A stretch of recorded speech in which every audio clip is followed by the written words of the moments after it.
자, 우리 오늘 또 반가운 얼굴들이 또 계셔서 더 이렇게 반가운 마음으로 함께 인사 나눴으면 좋겠습니다. 이렇게 축복의 인사 나누겠습니다. 하나님이 당신을 창조하셨습니다. 하나님이 당신을 창조하셨습니다.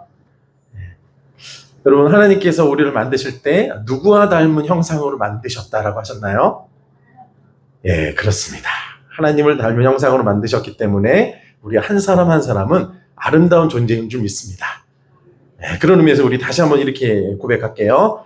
아름다운 당신을 축복합니다. 아름다운 당신을 축복합니다. 네, 훨씬 여러분들의 얼굴이 아름다워지신 것 같아요. 방금 우리가 아름다운 존재다 이렇게 고백을 했는데요.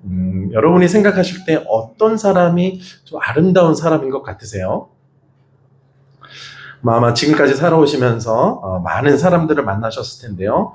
여러분들이 생각하실 때 가장 아름다운 사람들은 어떤 사람인지 궁금합니다. 미스 코리아이신가요? 영화 배우신가요? 아니면 저인가요? 네. 상상하지 못한 대답이 나왔습니다. 저는 저와 여러분이 정말 아름다운 사람 되었으면 좋겠습니다. 왜요?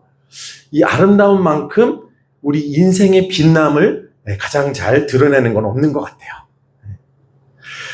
자, 그렇다면 진짜 아름다운 사람은 어떤 사람일까요? 자, 오늘 말씀을 통해 또 함께 발견하기를 기대하는 마음으로 또 말씀 속으로 들어가 보겠습니다. 오늘 본문은요, 하나님께서 에스겔 선지자에게 비유를 통해서 말씀을 전하라 라고 하신 말씀입니다. 자, 그래서 내용이 마치요, 그림책을 보는 것 같은 내용입니다. 자, 우리 먼저 3절 말씀 우리 함께 읽겠습니다. 시작. 여호와께서 이같이 말씀하여 이르시되 색깔이 화려하고 날개가 크고 깃이 길고 털이 숱한 큰 독수리가 레바논에 이르러 백향목 높은 가지를 꺾되. 아멘. 자, 먼저 독수리 한 마리가 등장하죠. 네, 이 독수리는 색깔이 화려하고 날개가 큰 명품 독수리였습니다. 한마디로 화려하고 큰 대형 독수리였다라는 것입니다. 자, 이 독수리가 레바논에 있는 백향목 높은 가지를 꺾었다라고 합니다. 자, 이러한 내용들은 다 비유인데요. 이 비유에 대한 해석이 17장 11절부터 나오기 때문에 그 내용을 연결해서 말씀드리면, 가장 먼저 등장하고 있는 화려하고 큰 독수리는 바로 이 당시에 최강대국 바벨론의 느부갓네살 왕을 의미합니다. 자, 그리고 백향목은 유다 왕국을 뜻합니다. 자, 여기서부터의 내용 이해를 위해 좀 바벨론이 유다를 3차례 침공했던 시기를 좀 잠시 살펴보려고 하는데요. 오늘 본문으로부터 약 13년 전에 유다는 바벨론의 1차 침공을 당했고, 그때 다니엘과 세 친구들이 바벨론으로 끌려가게 됩니다. 자, 그리고 오늘 본문으로부터 약 5년 전인 기원전 597년에 2차 침공이 있었고, 그때 여호야긴 왕과 에스겔 선지자가 바벨론으로 끌려갔습니다.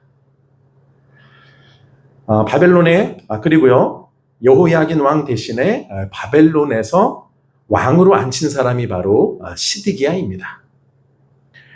바벨론의 말을 잘 들을 만한 꼭두각시 왕으로 시드기야를 왕으로 세우면서 충성을 맹세하게 하고 조공을 바치는 등의 계약을 맺게 했습니다. 오늘 본문에 하나님 말씀에 임했던 시점을 제가 빨간색 화살표로 표시를 했는데요. 그때가 기원전 592년으로 오늘 본문을 기준으로 약 6년 뒤에 유다가 완전히 멸망하게 됩니다. 즉 오늘 본문은 아직 유다가 완전히 멸망하기 이전에 하나님께서 나타나셔서 말씀하신 내용임을 알 수 있습니다. 자, 그래서 오늘 말씀의 비유는 이런 역사적인 상황과 연결되는 내용입니다. 자, 그런데요, 마지막에 있는 그 시드기야가 왕으로 다스리던 때에 유다가 다음과 같이 합니다. 우리 7절 말씀 함께 읽겠습니다. 시작. 또 날개가 크고 털이 많은 큰 독수리 하나가 있었는데 그 포도나무가 이 독수리에게 물을 받으려고 그 심어진 두둑에서 그를 향하여 뿌리가 뻗고 가지가 퍼졌도다. 아멘. 자, 여기에 독수리 한 마리가 또 등장하는데요. 이 독수리는 앞의 독수리와는 다른 독수리로 오늘날의 이집트인 애굽을 의미합니다. 자, 그런데 포도나무가 그 독수리 쪽을 향해서 뿌리와 가지를 뻗었다라고 합니다. 자, 무슨 말일까요? 유다가 크고 화려한 독수리인 바벨론에 의지한 것이 아니라 애굽에게 도움을 요청했다라는 것입니다. 자, 바로 거기에 대해서 하나님께서 이렇게 말씀하시는데요. 우리 9절 말씀 함께 읽도록 하겠습니다. 시작. 너는 이르기를 주 여호와의 말씀에 그 나무가 능히 번성하겠느냐? 이 독수리가 어찌 그 뿌리를 빼고 열매를 따며 그 나무가 시들게 하지 아니하겠으며 그 연한 잎사귀가 마르게 하지 아니하겠느냐? 많은 백성이나 강한 팔이 아니라도 그 뿌리를 뽑으리라. 아멘.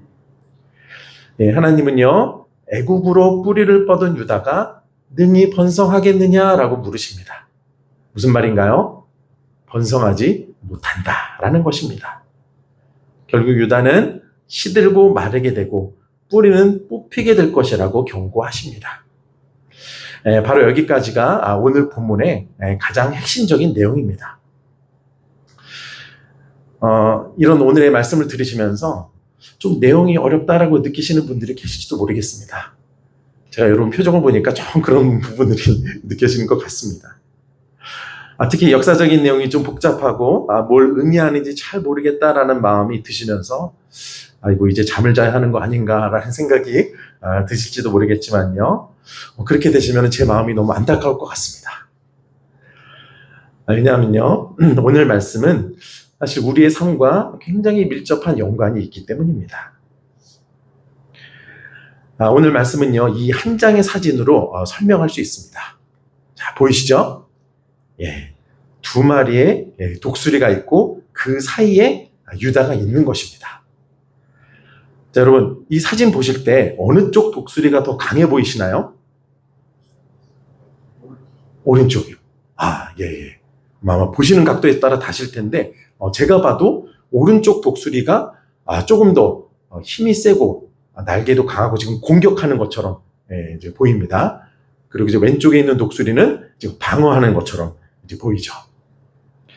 자, 이 그림처럼요, 이 당시의 유다는 오른쪽으로는 바벨론이라는 신흥 강대국, 그리고 왼쪽으로는 애굽이라는 전통의 강대국 사이에 끼어 있는 상황이었습니다. 자, 이런 유다의 상황이 여러분 별로 낯설지 않지 않습니까? 그렇죠? 사실 요즘 우리나라 상황을 보는 것 같기도 합니다. 예, 전통의 강대국 미국과 신흥 강대국 중국 사이에서 어떻게 생존해야 될지를 고민하는 것이 또 요즘 우리나라가 처한 현실이기 때문이죠. 자, 어제 미국과 러시아가 또 두 대통령이 만나서 우크라이나 문제를 논의하는 것을 저희가 봤는데요. 그 모습도 우크라이나라고 하는 제3국의 문제를 두 강대국이 만나서 논의하는 모습이었습니다. 자, 이런 모습이라고 할 수 있죠. 자, 그렇다면 이런 오늘 말씀을 통해 하나님께서는 우리에게 무엇을 말씀하기 원하시는 걸까요? 자, 여기서 먼저 하나님께서 왜 이스라엘을 가나안 땅에 심으셨는지 그 이유를 좀 생각해 볼 필요가 있습니다. 자, 여러분 보이시는 화면은요, 인류의 4대 문명을 표시한 그림인데요. 파란색 네모 중간에 빨간색으로 표시된 곳이 이스라엘 땅입니다. 자, 그런데 오른쪽 위에는 메소포타미아 문명이 있고 왼쪽 아래에는 이집트 문명이 있습니다. 자, 오래전부터 존재한 그 거대한 두 문명 사이에 이스라엘이 위치하고 있는 것입니다. 자, 오늘 말씀 속 상황도 이와 똑같습니다. 메소포타미아 문명을 중심으로 한 바벨론이라는 강대국과 이집트 문명을 중심으로 한 애굽이라는 강대국 사이에서 이스라엘이 어떻게 살아남아야 하나 고민하고 있는 상황인 것입니다. 자, 그렇다면요, 이런 질문을 던져보게 됩니다. 하나님께서는 세계에 그렇게 많은 땅 중에서 왜 하필 이곳에 이스라엘을 심으셨냐라고 하는 것입니다. 이런 곳이 아니라 제주도 같은 섬을 선택할 수도 있지 않을까요? 아니면 사람들이 접근하기 어려운 밀림 같은 곳을 선택할 수도 있지 않을까요? 자, 그런데 하나님께서는 그런 곳을 선택하지 아니하시고 두 개의 문명이 늘 충돌할 수밖에 없는 그 어려운 자리에 이스라엘을 심어 놓으셨다라는 것입니다. 자, 그것도 거대 문명에 속한 힘 있는 나라가 아니라 보잘것없는 민족, 약한 민족을 그곳에 심어 놓으셨습니다. 그래서 이스라엘은요, 실제로 지난 역사 속에서 계속해서 주변 강대국들의 싸움에서 자유로울 수가 없었습니다. 자, 그럼 왜 하나님께서는 그런 곳에 그들을 심어 놓으신 걸까요? 거기에 바로 하나님의 신비가 있는데요. 하나님 백성이 어떤 존재인지를 이곳만큼 잘 보여줄 수 있는 곳은 없기 때문입니다. 자, 왜 그렇습니까? 섬이나 밀림처럼 고립된 지역이라면 안전할 수는 있어도 하나님 백성이 어떤 존재인지를 세상에 보여주기는 어렵습니다. 하지만 이스라엘은 그 지역 자체가 단절이나 고립이 아예 불가능한 지역입니다. 주변 나라들과 끊임없이 영향을 주고 받을 수밖에 없는 곳입니다. 자, 그렇기 때문에 하나님 백성이 정말 어떤 존재인지를 가장 잘 보여줄 수 있는 곳이 바로 이곳이었던 것입니다. 그런 의미에서요, 우리는 교회가 왜 세상 속에 존재하는지 그 이유도 알게 됩니다. 자, 여러분, 보통 불교 사찰은 어디에 있죠? 예, 그렇습니다. 산도 산 깊은 곳에 보통 있는 경우가 많더라고요. 그래서 그곳에 가면 우리는 세상과 단절되어 있는 느낌, 또 고요한 느낌을 받게 되면서 그 느낌 때문에 사찰을 찾는 분들도 꽤 많은 것 같습니다. 자, 그런데 교회는 어떤가요? 예, 그렇습니다. 우리가 있는 곳이 그런 것처럼 세상 한가운데 있습니다. 너무나 복잡하고 시끄러운 세상 한가운데 교회가 있습니다. 왜요? 그것이 바로 하나님께서 우리를 부르신 자리이기 때문입니다. 세상과 단절되어서 세상과 소통하지 않는 그곳에 우리를 부르신 것이 아니라 세상 한가운데로 우리를 부르신 것입니다. 그 이유는 이스라엘을 이 땅에 심어주신 이유와 동일합니다. 하나님 백성이 어떤 존재인지를 이 세상 가운데 드러내기를 원하시기 때문입니다. 자, 그런 의미에서요, 우리 인생에 또 우리 가정에 이러저런 문제가 있다는 것은 너무 당연하다는 사실을 발견하게 됩니다. 왜요? 하나님께서 우리를 부르신 자리가 저 깊은 산속이 아니라 끊임없이 시끄러운 세상의 영향을 받을 수밖에 없는 세상 한가운데이기 때문입니다. 다양한 사람들과 부대낄 수밖에 없는 자리로 우리를 부르셨기 때문입니다. 오늘 말씀 속 유다처럼 커다란 독수리 사이에서 살아갈 수밖에 없는 존재로 우리를 부르셨기 때문입니다. 그래서 우리 인생이 이렇게 복잡한 것입니다. 문제가 그렇게 많은 것입니다. 여러분, 그런 의미에서 내 인생에 문제가 많다라고 해서 너무 절망하지 않으셨으면 좋겠어요. 우리 가정에 바람 잘 날이 없다라고 해서 너무 실망하지 않으셨으면 좋겠어요. 그것은 당연하다라는 것입니다. 자, 그렇기 때문에요, 우리의 질문이 바뀌어야 됩니다. 왜 이렇게 내 인생은 문제가 많은가? 이런 질문이 아니고요. 그건 당연한 거지 않습니까? 그런 질문이 아니라 이 문제들 속에서도 나는 어떻게 하나님 백성으로 살아갈 것인가? 이런 질문으로 바뀌어야 된다라는 것입니다. 자, 그렇다면 이스라엘 백성들은 어땠을까요? 하나님께서 심겨주신 이 땅에서 그들이 하나님 백성으로 잘 살았을까요? 예, 안타깝게도 그렇지 못했습니다. 그래서 아까 보여드렸던 도표의 내용인데 이런 상황을 맞이할 수밖에 없었습니다. 하나님 백성으로 제대로 살지 못했기 때문에 또 하나님께 완전히 등을 돌며 살았기 때문에 하나님께서는 잠시 바벨론의 손을 통해 그들에게 징계를 시작하신 것인데요.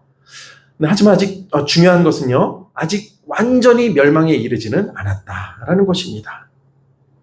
그러니까 하나님께서 마지막 기회를 지금 주고 계신 것입니다. 하지만 안타깝게도 유다는요, 애굽을 의지하지 말라라는 그 하나님 말씀에 귀를 기울이지 않았습니다.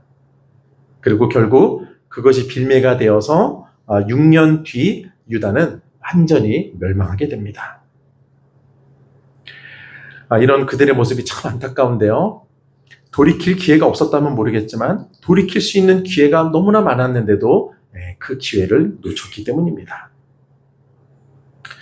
자, 그럼 거기서 유다는 완전히 끝난 걸까요? 그렇지 않다라는 것을 성경을 통해 또 오늘 말씀을 통해 확인하게 됩니다.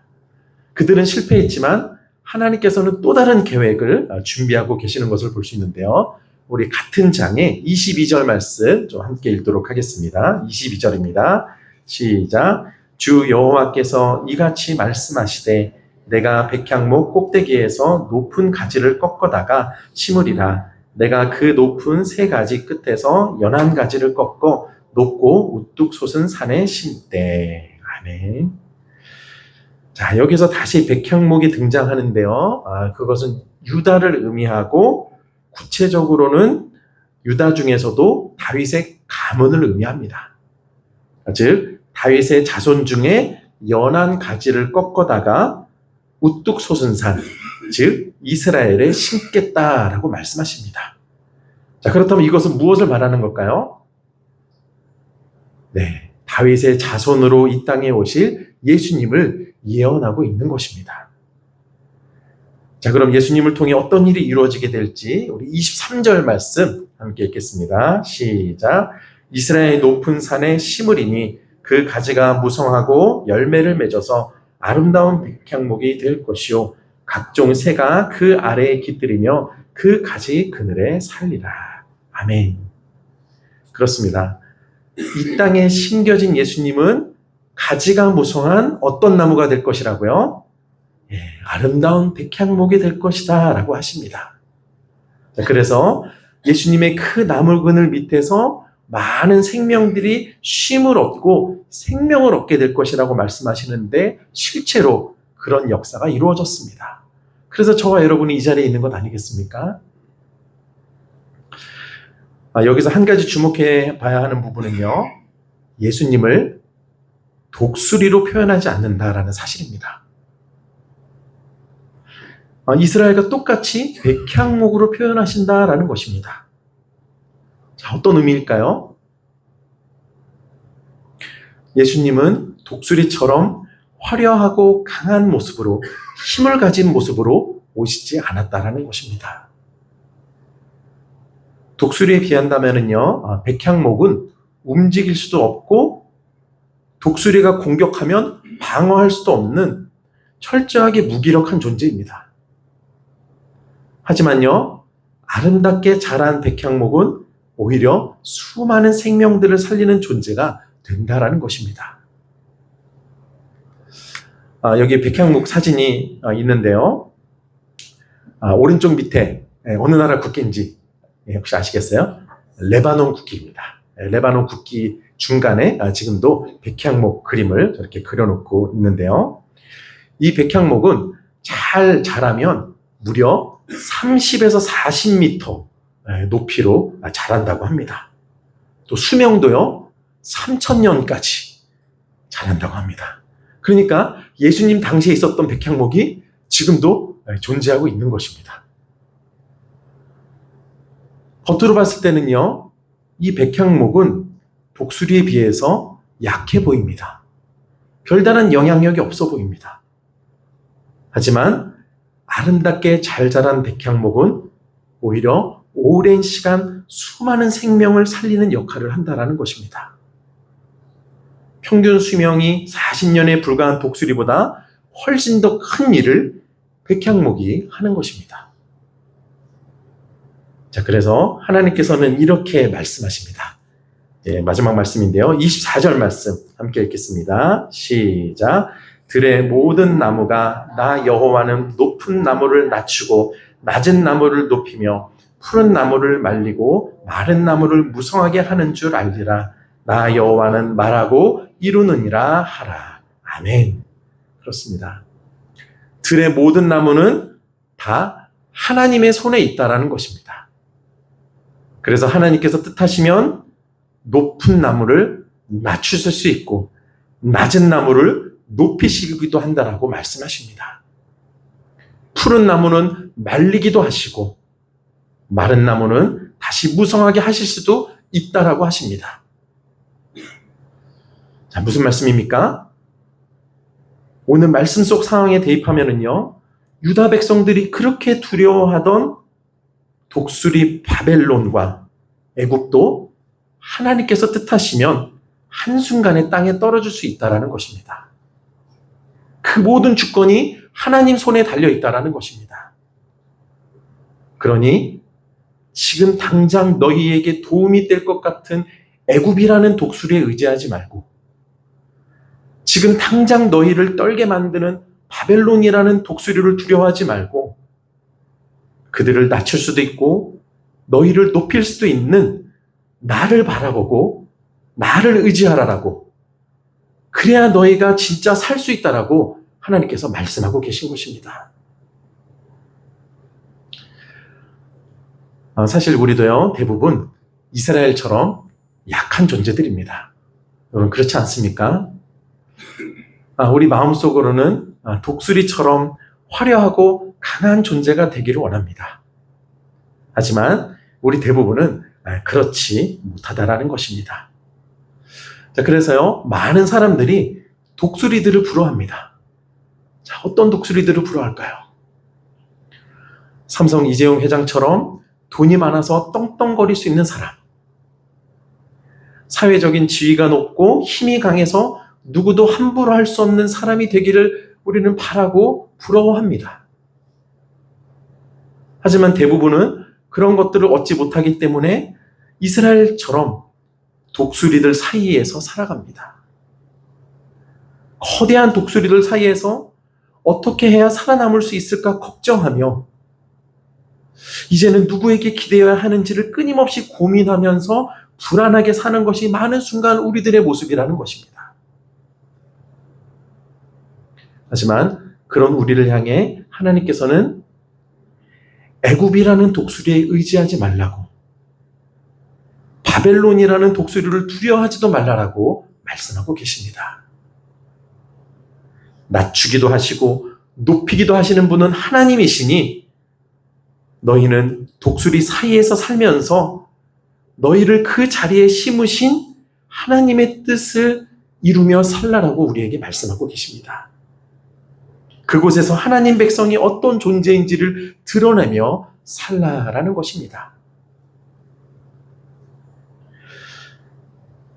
제가 이번 주 말씀을 준비하면서요, 이 배상민 교수님의 좀 간증 영상을 보게 되었는데, 이 시간에 여러분들에게도 잠시 좀 나누도록 하겠습니다. 본래 이제 인문계 출신이었던 이분은요, 세계 최고의 이제 디자인 학교인 미국 파슨스 디자인 스쿨에 입학을 하여서 무려 27살의 나이에 그 학교 최초의 동양인 교수, 그 학교 최연소 교수가 되었습니다. 자, 엄청나죠? 자, 그래서 그 뒤로 세계적인 회사들의 제품 디자인을 하게 되어서 굉장한 성공을 거두게 됩니다. 자, 그런데 이분이 어느 날부터 이런 생각이 들었습니다. 자신이 디자인한 제품이 사람들을 살리는 것이 아니라 죽이고 있다는 생각이 든 것입니다. 사람들로 하여금 끊임없이 소비 욕망을 불러일으켜서 굳이 사지 않아도 되는 제품을 사게 만드는데 자신의 재능이 쓰이고 있다는 사실을 깨닫게 된 것입니다. 여러분, 그 회사들이 계속 예쁜 디자인을 만드는 걸 왜 그런가요? 그것을 사게 만들려는 거잖아요. 바로 거기에 자기 자신의 재능이 쓰이고 있다는 것을 깨닫게 된 거죠. 이분의 말 그대로 한다면 자신이 아름다운 쓰레기를 만들고 있다는 생각이 어느 날 들게 된 것입니다. 자, 그래서 그때부터 매일 마음속에 허무함이 밀려왔는데요. 그래서 그때부터 교회 목사님과 3년 정도 함께 기도를 했다고 합니다. 자, 그런데 그러던 어느 날 이분 인생 처음으로 분명한 기도 응답을 받고 한국 카이스트 교수로 부임을 하게 됩니다. 자, 그때 첫 월급을 받게 되었는데요. 수고비 받은 걸로 알았다고 합니다. 왜냐하면 이분이 본래 월급과 생각하면 너무 택도 없는 금액이라서 월급이라고 생각을 안 했던 거죠. 그러니까 그만큼 비교가 안 되는 그 여건으로 이분이 결단을 한 것이죠. 하지만 하나님 뜻을 아는 확신으로 14년간의 화려한 뉴욕 생활을 정리하고 왔는데요. 카이스트 교수로 일하던 중에 월드비전이라고 하는 구호단체를 만나게 됩니다. 그리고 하나님께서 그 단체를 만나게 하시려고 나를 한국으로 인도하셨구나라는 확신을 갖게 됩니다. 자, 그래서 월드비전과 함께 일을 하게 되는데요. 그때부터 한 일이 무엇인지 아십니까? 오른쪽에 있는 사진과 같이요. 저개발 국가의 사람들이 필수적으로 생존하는 데 필요한 제품을 만드는 일을 시작합니다. 여러분, 오른쪽 위에 있는 그 제품이 어떤 것처럼 보이세요?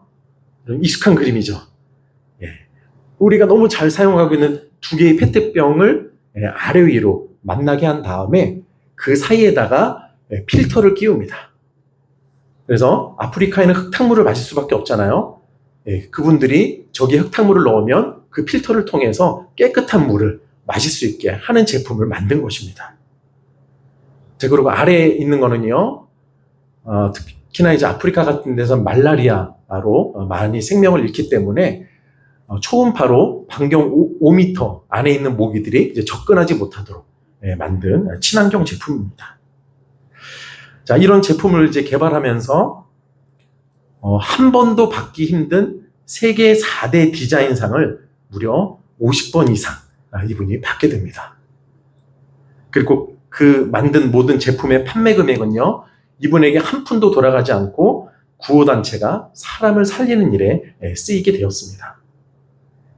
자, 어떤 변화가 일어난 건가요? 이전에는 사람을 죽이는 제품을 디자인했다면 이제는 사람을 살리는 제품을 디자인하고 있는 것입니다. 자, 이분께서 이렇게 말씀하셨습니다. 하나님께 목표를 둔 순간 저에게 엄청난 축복을 주셨습니다. 본래 인문계 출신이라서 처음부터 디자인에 관심을 둔 것도 아니었는데 하나님께 목표를 둔 어느 순간부터 엄청난 아이디어를 부어주셨다는 것입니다. 그것으로 디자인을 하게 됐다는 것이죠. 또 이렇게 말씀하십니다. 하나님께서 우리에게 주신 모든 것들은 우리가 어떤 자격이 있기 때문이 아니라 그렇지 못한 사람들을 위해 쓰라고 먼저 주신 것입니다. 그래서 나누지 않은 것은 죄입니다. 자신이 나중에 하나님 앞에 섰을 때, 하나님 만났을 때 하나님께서 어떤 말씀을 하실지 너무 두렵다라고 하시면서 자신이 가장 듣고 싶은 말씀은 착하고 충성된 종아라는 말씀이었다고 합니다. 그래서 이 땅에서 받은 그 많은 상들과 그 위대한 업적이 중요한 것이 아니라 마지막 날 하나님께 무엇을 보여드릴지를 생각하면서 사람 살리는 디자인을 하고 있다고 말씀하셨는데 제가 그분의 간증을 들으면서 참 깊은 감동이 되었습니다. 여러분, 이런 사람이 정말 아름다운 사람이지 않을까요? 이분의 고백처럼요, 우리도 언젠가 하나님 앞에 서게 될 것입니다. 우리 생애 끝에 하나님을 만나게 될 것입니다. 여러분, 그때 하나님 앞에 무엇을 보여드리시겠습니까? 세상의 두 독수리 사이에서 두려워 떨거나 나에게 이익이 되는 것만을 쫓았던 그런 삶을 보여주시겠습니까? 아니면 독수리 사이에서도 하나님을 바라봄으로 하나님 백성이 정말 어떤 존재인지, 하나님 백성이 얼마나 아름다운 존재인지를 드러냈던 그 삶을 보여주시겠습니까? 원하기는요, 저와 여러분 모두 하나님께 우리 생애의 목표를 둠으로 세상에 독수리보다 더 가치 있는 백향목 같은 삶, 나만을 위해서가 아니라 많은 생명을 살리는 아름다운 삶을 살아감으로 하나님께 착하고 충성된 종아라는 그 음성을 들을 수 있는, 그 영광의 순간을 맞이할 수 있는 저와 여러분 모두가 되시기를 간절히 축원드립니다.